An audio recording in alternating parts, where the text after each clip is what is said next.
Welcome to the 5th tutorial in Table Tennis Training 101. Before you start this tutorial, it'll be great for you to watch the two tutorials, one on the forehand push and the second on the backhand push. In our previous tutorial, we focused on the forehand and backhand counter hit, which was putting topspin on the ball. Today, we're going to focus on the push, which is putting backspin or slice on the ball. Our first drill we're going to do is one person bouncing the ball and my partner is going to push the ball with a little bit of backspin. So I'm bouncing and Jeff's pushing. We're going to start with the backhand push because it is a little bit easier than the forehand push to start with. I'm going to bounce 10 balls for Jeff and Jeff is going to push the ball back to me 10 times. Thinking about the techniques that he's learnt by watching the backhand push video. After Jeff has 10 turns at doing his backhand push, we're going to swap roles and Jeff's going to bounce 10 for me and I'm going to practice my backhand push. When we both feel confident and comfortable with the backhand push, we're going to move on to the next drill, which is pushing the ball to each other.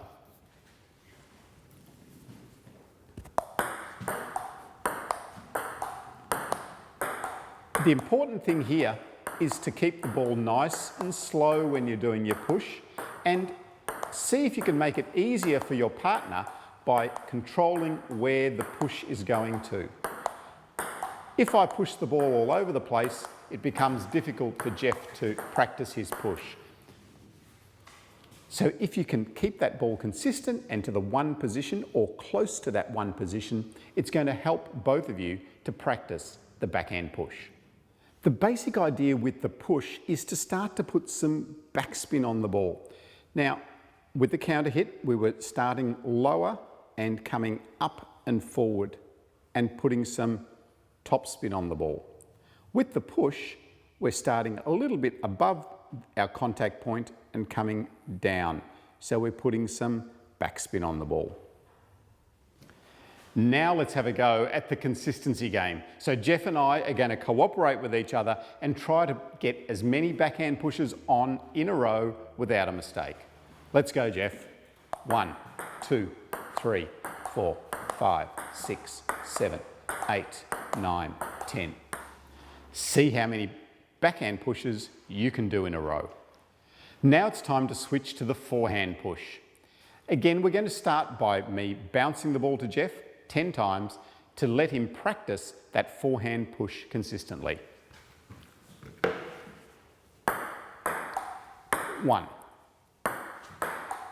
2, 3. After Jeff has 10 turns, it's time to change roles and Jeff's going to bounce 10 for me. When we're both feeling fairly confident and comfortable with that forehand push technique, then we can start to push the ball to each other.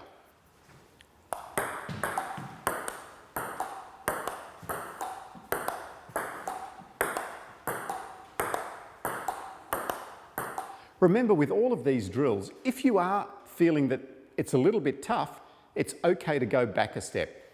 If we're only getting 2 or 3 pushes in a row, we can go back to the bouncing and hitting.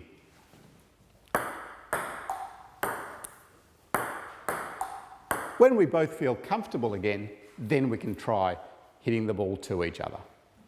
The next level is to challenge yourself to see how many forehand pushes you can do in a row with your partner. Remember, this is about cooperation and making it as easy as possible for each other to get a high score.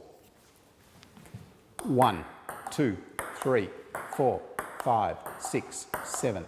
To start with all of these drills, aim for 3 in a row. Once you can get to 3, aim for 5, aim for 10, and who knows, after a while, you may even get to 100.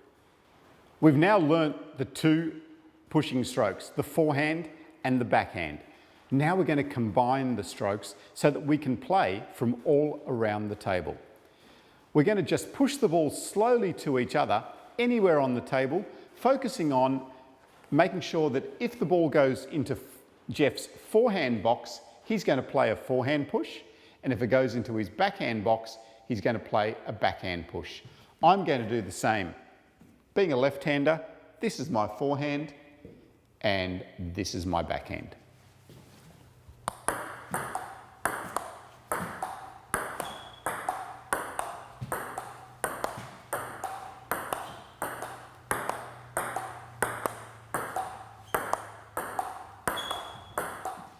Jeff, we're now going to play the push game where you're allowed to push the ball anywhere on the table, but it's competitive. Oh, I like competitive games. I know you do.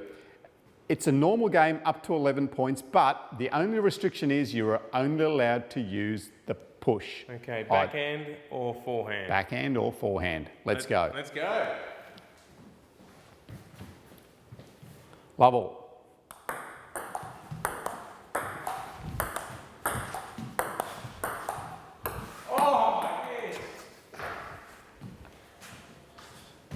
Love one. We're going to finish off this session with a normal game, but I want you to try to incorporate the push strokes in your game and see how it affects your opponent during the game. We've come to the end of this tutorial. I hope you now feel more confident with your push strokes on both the forehand and the backhand, and you can see how you can incorporate the push strokes into your game. And also, you can appreciate the difference between the top spin and the backspin.